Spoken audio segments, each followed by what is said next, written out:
This is an assembly video of our Vintner stackable individual wine racks. See how the racks are shipped out? You'll receive them in small boxes that you'll need to open and unpack.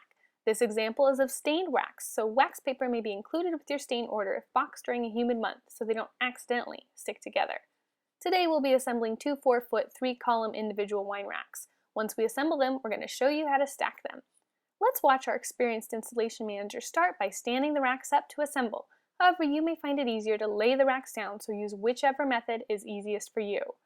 View the notches for your spacer bars. Also notice the beveled rails face towards the front of the rack. You know you're viewing the back of the rack if the bevels are facing away from you. Stick that spacer bar in and have your nail gun handy. Remember, the middle spacer bar is in the back of the rack. That needs a nail in every notch. You can immediately grab the spacer bar for the bottom, fit it in, and nail it together. As a reminder, this is one of our 4-foot Vintner racks. The racks are made with our prime mahogany wood with a dark walnut stain. It's a beautiful dark brown.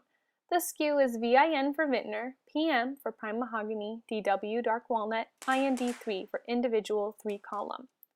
Once you have your two rails nailed in, add the next rail to the spacer bars and nail them in. Continue with your final rail on the outside and secure in every section you are supposed to, keeping in mind you will only need to secure the middle spacer bar in every notch. At the front of the rack on the top and the bottom, we'll be placing square cut pieces that your molding will be attached to if ordered with your racking. It's time to spin the rack around and put one spacer bar in the middle of the rack. Once we're done with adding the final spacer bar, we will add the trim. With two 4-foot high Vintner racks, we'll be going over how you install the stackable beam support to stack these racks to almost any ceiling height with the addition of base and platform moldings. Let's take a look at the rack with the spacer bars added in. As you can see, there are 3 spacer bars in the back and 1 in the front. It's time to apply the top trim, which is applied to all racks. If you're stacking a rack, you'll need to follow the trim kit instructions before attaching the bottom trim. Be sure to level your trim to make sure it's completely straight. After adding the top, we will start on the bottom trim. As a reminder, this finished product is our 4-foot Vintner rack in prime mahogany with a dark walnut stain. You can get a nice close-up of how the wood looks here. It's beautiful. The kits come with multiple stain options, as well as custom stains that you can order. They are waterborne stains and are gorgeous when applied. The rack assembly is completed. Don't the beveled rails look nice with their rounded ends? That's to ensure the wine labels don't tear. Now it's time to move forward with stacking the racks 8 feet high. Step 1 of the assembly manual says to attach the back stackable beam supports to the bottom of the upper kit. However, we're showing you how to install it on the top of the lower kit first, as our install manager feels it's easier. You want to attach each beam support to the front of the racks as well as the back of the rack so the next kit can be placed on top for stacking. Here, we are going to pick up the upper 3-column kit and place it on top of the bottom rack. Take a moment to adjust it just right as to how it should be placed before you start in with your nail gun. Here, Joe is showing you how to attach each piece by toe-nailing it in on the side. Toe-nailing means angling that nail in sideways. As these racks need to be secured to the wall, toe-nailing is very efficient. Let's talk about attaching the racks to the base. Make sure the alignment is set exactly on the base. Grab your nail gun and toe-nail it in on each side, going in on the rack sideways to attach this securely to the base. Next, we'll be adding the base molding. You can see the top of the platform is stained to match your racks, as that's the only visible area once the moldings are applied. Platforms are stacked side to side for multiple kits, so the ends do not require staining either. Here, Joe is showing the smaller base that's applied when you're not utilizing the base platform. See how it's the same height as the square cut bottom piece already on the rack? We have a lot of different options of moldings. Here, Joe's showing the toe kick that's sent, along with the 5 1/4 base molding option as well, that goes right on the bottom. Now, we'll apply the moldings to the front of the platform, using your nail gun or hammer to nail it into the face of the moldings. You'll want to nail every 12 or 16 inches. With the center trim, you do the same thing. Add it to cover your center, and depending on which molding you purchased, you'll leave about a 1/16 to 3/16 reveal on bottom and top to enhance those racks. Just use your nail gun or hammer and attach in the exact same manner 12 to 16 inches apart. The center and base moldings have been added. The next is the crown molding. These moldings come in 4-foot sections, and the examples shown today have already been cut down to fit this 3-column rack.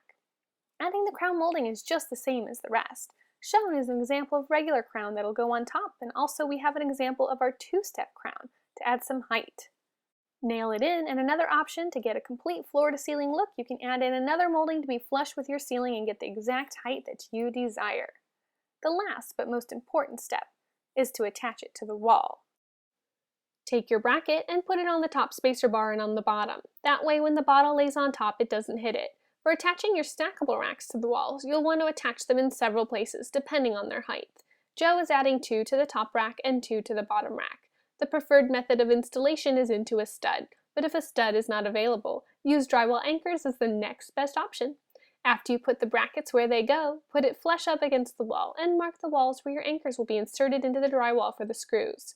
Move the rack away to pre-drill your holes. Add in those anchors, push them into the wall or use a mallet, and then move the rack back into the wall to screw in your brackets. Once the rack is moved to your satisfaction, simply use your drill and screw in the final screws to secure the rack to the wall. Our installation is now completed. But we want to show you how to pretty up those nail holes using a nail stick. These are stained racks, so you can't sand them to fill your nail holes. You'll want to take the dark wood stick or putty, take a bit off and rub it a bit in your hand to make it a little warm. Take a dry rag, not a terry cloth, but possibly an old t-shirt, nothing with lint on it, but rub it up to heat it up and get all the wax out and smoothed in. We've applied them to the top spacer bar, and next we'll cover the nail holes in the center molding. Take a moment to observe how he has a small piece of putty and presses it on, then uses his nail, or you could use an old credit card, to rub it off, making sure enough of the putty has covered the hole. Take that rag and make sure it's nice and smoothed out. You'll want to spend 10 or 20 seconds making sure it's nice and smooth. Now let's take a look at the before photo. Before, and now after. Now let's take a look at the center moldings. Before the wood putty, and now after. The changes are subtle. Let's take a look at the other side. Before, and now after. One last important note. If you break or damage any of the parts during the assembly, don't despair. We offer free replacement parts during the assembly process. Just give us a call and we'll get you a replacement part out right away. Just another great service provided to you by Wine Cellar Innovations, where the customer's needs always come first. Thanks for watching this assembly video. Find more in our Video Gallery Learning Center.